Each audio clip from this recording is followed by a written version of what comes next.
नमस्कार साथियों, स्वागत है आपका अपने YouTube channel only study point SK में। मैं संजय कुमार एक बार फिर आपका स्वागत करता हूं। दोस्तों, आज का टॉपिक हम कराने जा रहे हैं इडियम्स अर्थात मुहावरे और लोकोक्तियाँ। तो दोस्तों, लास्ट वीडियो में हमने विलोम शब्द और पर्यायवाची शब्द कराए थे। इससे बाद में आज करा रहे मुहावरे। और मैं एक बात और बता दूं कि हम कल से यहाँ पर 20 नंबर का टेस्ट लगाएंगे उसमें। तो दोस्तों, आज की वीडियो स्टार्ट करने पहले मैं बता दूं आपको कि वीडियो को अंत तक जरूर देखें।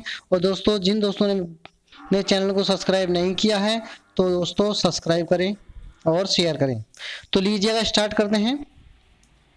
पहला है, सबसे पहले हम मुहावरे की परिभाषा की बात करेंगे। देखो, ये है सामान्य अर्थ का बोध न कराकर, है ना, विशेष अथवा विलक्षण अर्थ का बोध कराने वाले, सही है, पदबंध को मुहावरा कहते हैं। सही है, इन्हें वाग्धारा भी कहते हैं।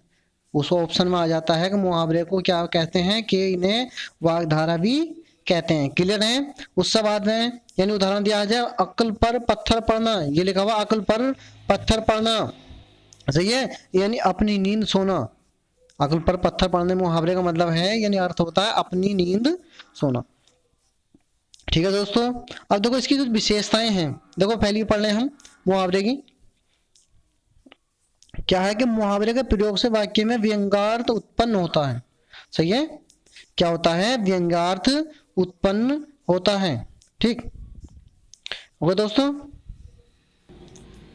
तो दोस्तों आगे हैं, अतः मुहावरे का शाब्दिक अर्थ न लेकर उसका भावार्थ ग्रहण करना चाहिए। भावार्थ यानी उसका भाव, यानी कि उसका भाव से उसका ग्रहण करना चाहिए। भावार्थ क्या होता है, ठीक है। उस बाद में रचना में भावगत सौंदर्य की दृष्टि से मुहावरों का विशेष महत्व है। ठीक है, रचना में भावगत सौंदर्य की दृष्टि से मुहावरे का विशेष महत्व होता है। फिर हम अगली विशेषता है, मूल रूप में कभी परिवर्तन नहीं होता है। फिर आ गए हैं, मुहावरों में शब्द का पर्यायवाची शब्द प्रयोग नहीं किया जा सकता। ठीक है, यानी जो भी मुहावरे होंगे तो उसका हम पर्यायवाची शब्द प्रयुक्त में नहीं किया जाता है। फिर आगे है, क्रिया पद में काल, पुरुष, वचन आदि के अनुसार परिवर्तन होता है। ध्यान रखेंगे इस बात को, यानी क्रिया पद में काल, पुरुष, वचन आदि के अनुसार परिवर्तन होता है। मुहावरा अपूर्ण वाक्य होता है। ये बात सही है, बिल्कुल नहीं, यानी मुहावरा जो होता है ना, अपूर्ण वाक्य होता है। क्लियर है दोस्तों। अब देखो, मुहावरे के साथ में लोकोक्ति और चलती है, तो मैं लोकोक्ति का महत्व बता देता हूँ। यह है, लोकोक्ति की परिभाषा लेते हैं पहले। देखो क्या है कि लोकोक्ति शब्द लोक प्लस उक्ति, देखो लोक प्लस उक्ति शब्दों से मिलकर बना है। ठीक है, जिसका अर्थ है लोक में प्रचलित उक्ति या कथन। उक्ति का मतलब होता है कथन, स्टेटमेंट, लोक में प्रचलित। सही है ना, बात समझ आ गई ना। तो आगे क्या है, लोकोक्ति का जन्म व्यक्ति द्वारा न होकर लोक द्वारा होता है, यानी कहावत है। अतः लोकोक्ति ऐसी उक्ति है जिसका कोई रचनाकार नहीं होता। संस्कृत में लोकोक्ति अलंकार का एक भेद भी है। ठीक है, तो इससे आगे हम उदाहरण बताते हैं इसके। अधजल गगरी छलकत जाए, अधजल गगरी छलकत जाए। ठीक है, फिर अगली एक और है लोकोक्ति है, अब पछताए होत क्या जब चिड़िया चुग गई खेत। ठीक है, ये कहावतें हैं। उससे आगे दोस्तों देखो इसकी विशेषताएं और विशेषता बता देता हूं मैं। लोकोक्ति व्याकरण के नियमों से प्रभावित नहीं होती है। ठीक है, ध्यान रखेंगे इस बात को, व्याकरण के नियमों से प्रभावित नहीं होता, अर्थात व्याकरण के नियमों का कोई इस पर कोई प्रभाव नहीं पड़ता है। फिर है, लोकोक्ति एक स्वतः पूर्ण रचना है। लोकोक्ति एक स्वतः पूर्ण रचना है। फिर है, लोकोक्ति जीवन अनुभवों पर आधारित होती है। ठीक है, जैसे महापुरुषों की होती हैं, तो महापुरुषों का उनका क्या होता है, अनुभव होता है। उसके बाद मतलब सामाजिक मान्यताओं एवं विद्या, ये थोड़ा कटा हुआ है, जो उनसे जुड़ी होती है। ठीक है, ओके दोस्तों। दोस्तों, ये विद्याओं में विश्वास है, ये क्या है, ये विश्वास। ओके, देखिएगा, हम अब थोड़े से मुहावरे करा रहे हैं। पहला है अंग अंग मुस्काना, बहुत बेहतरीन है। अंग अंग मुस्काना तो यानी बहुत प्रसन्न होना, ठीक है, बात समझ आ गई ना। पहला है अंग अंग मुस्काना का मतलब होता है बहुत प्रसन्न होना। तो दूसरा, अंधे को चिराग दिखाना, अंधे को चिराग दिखाना यानी मूर्ख को उपदेश देना, ठीक है। कहने का मतलब ये मूर्ख आदमी को कुछ भी समझा लो लेकिन वो नहीं सुनेगा, ठीक है। आ गए दोस्तों इसमें।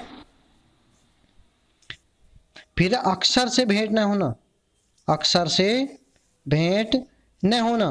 तो अक्षर से भेंट होने का मतलब न होना मतलब अनपढ़ होना, यानी अनपढ़ आदमी है कोई तो उसके सामने अक्षर हो, उसका कुछ भी उसे क्या पता चल रहा है, इसका मतलब उस चीज से वो भेंट नहीं होता। फिर आगे आंख मारना, आंख मारना मतलब होता है इशारा करना, यानी आंख मारने का मुहावरा क्या होगा, इशारा करना, ठीक है। आ गए दोस्तों, आगे है आंखों में समाना। आगे क्या है, आंखों में समाना यानी दिल में बस जाना, क्या होता है, दिल में बस जाना।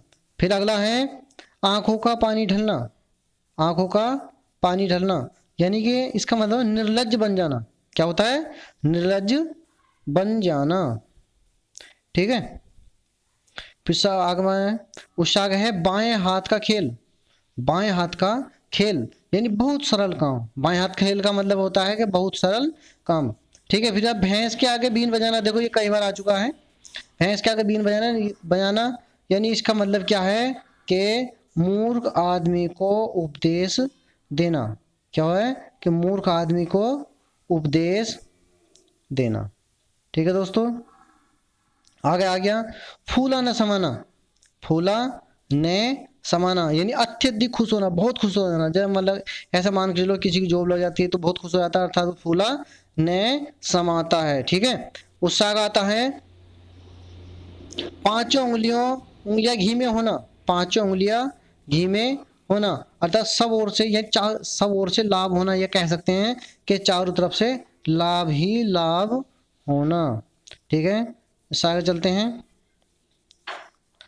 फिर है दोस्तों पानी में आग लगाना, क्या है, पानी में आग लगाना यानी शांति भंग कर देना, ठीक, इसका मतलब क्या है कि शांति भंग कर देना, ठीक है। फिर से आगे है पानी पानी होना, देखो पानी पानी होना मतलब अत्यधिक लज्जित होना, पानी पानी होने का मतलब होता है अत्यधिक लज्जित होना, ठीक है। उससे आगे चलते हैं दोस्तों।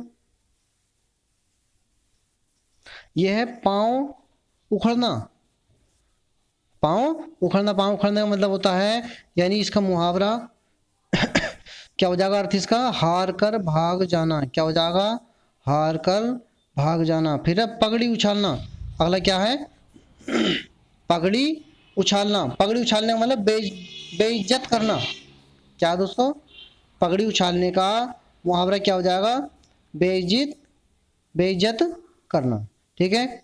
उससे बाद में है नाक का बाल होना, नाक का बाल होने का मतलब यह है कि किसी के ज्यादा निकट होना, किसी के ज्यादा निकट होना। फिर उसके बाद में है 9 दिन चले ढाई कोस, 9 दिन चले ढाई कोस, देखो ये वेरी वेरी इंपॉर्टेंट है, ठीक है, याद रखेंगे दोस्तों इसे। 9 दिन चले ढाई कोस यानी बहुत धीमी गति से कार्य करना, ये थोड़ा कट गया इधर से, बहुत धीमी गति से कार्य करना, ठीक है। उससे आगे है नमक मिर्च लगाना, उससे आगे क्या है, नमक मिर्च लगाना, नमक मिर्च का लगाने का मतलब ये होता है कि बढ़ा चढ़ाकर बात कहना, बढ़ा चढ़ाकर बात कहना, ठीक है। उससे आगे दूध का दूध और पानी का पानी, सही है ना, दूध का दूध और पानी का पानी, अर्थ है उचित न्याय करना, ठीक है। उससे आगे दोस्तों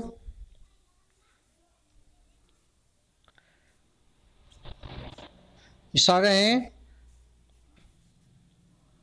दाई से पैर चिपकाना, छिपाना यानी परिचित से रहस्य को छिपाना, क्या, परिचित से रहस्य को छिपाना। फिर है दाहिना हाथ होना, दाहिना हाथ, दाहिना हाथ का क्या होता है अर्थ, यानी अत्यंत विश्वास पात्र बनना। क्या होता है? अत्यंत विश्वास पात्र बनना। ठीक है दोस्तों, फिर आ गए थाली का बैंगन। थाली का बैंगन यानी सिद्धांतहीन व्यक्ति। थाली का बैंगन क्या होता है? सिद्धांतहीन व्यक्ति। क्लियर है? फिर से आगे चलते हैं। 22वां क्वेश्चन है दाल में काला। देखो ये बहुत महबूब चलती है। ये दाल में काला होना क्या होता है? संदेहपूर्ण होना या गड़बड़ होना। ठीक है, कहते हैं ना कि आज तो दाल में काला है। हाँ तो वो ये दाल में काला होना यानी कि संदेहपूर्ण होना अर्थात गड़बड़ होना। ठीक है दोस्तों, आगे है तारे गिनना। क्या है? तारे गिनना अर्थात रात को नींद न आना। क्या है? रात को नींद न आना। फिर है दाने दाने को तरसना। दाने दाने को तरसना अर्थात क्या है? कि अत्यंत गरीब होना। क्या है? अत्यंत गरीब होना। फिर दोस्तों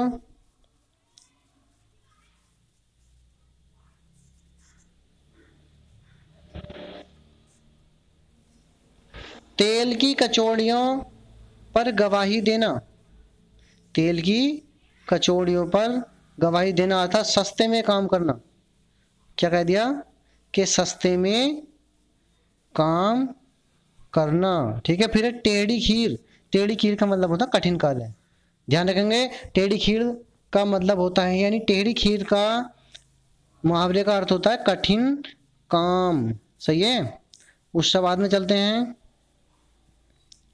फिर है दोस्तों ठीकरा फोड़ना।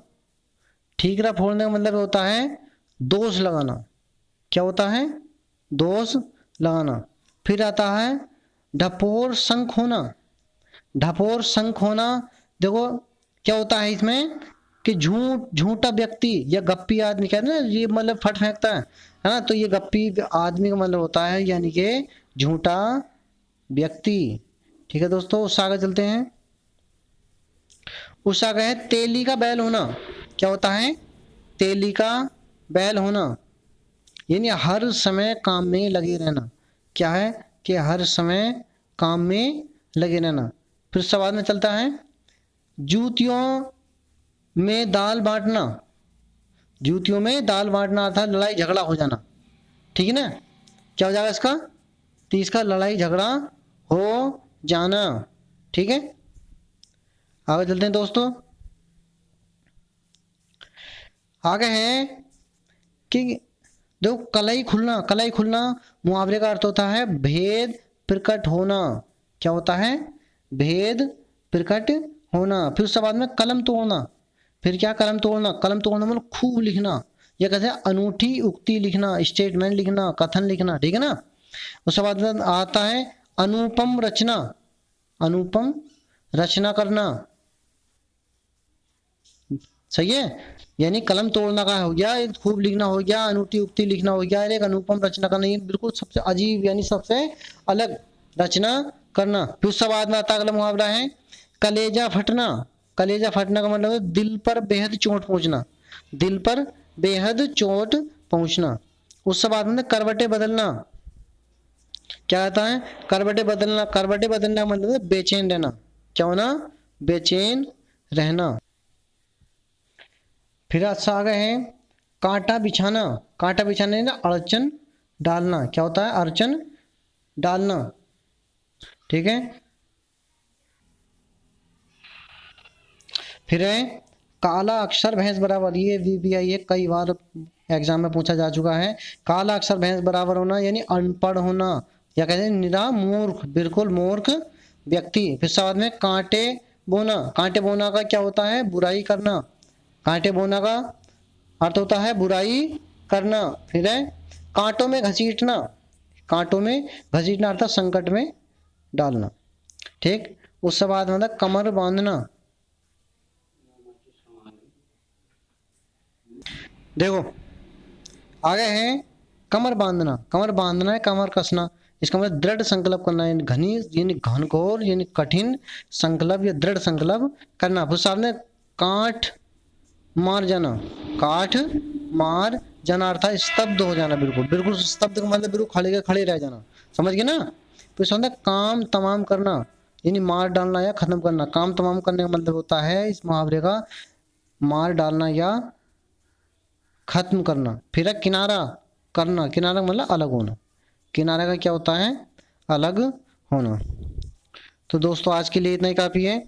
आशा करता हूँ मेरी वीडियो को जो आप देख रहे होंगे। दोस्तों वीडियो देखने के लिए धन्यवाद। और मैं आपसे बता दूंगा कल से मैं इसमें 20 नंबर का टेस्ट अपलोड करूंगा इसमें, और आपको देखना है कि आप कितने मार्क्स उसमें ला सकते हैं। ओके, धन्यवाद।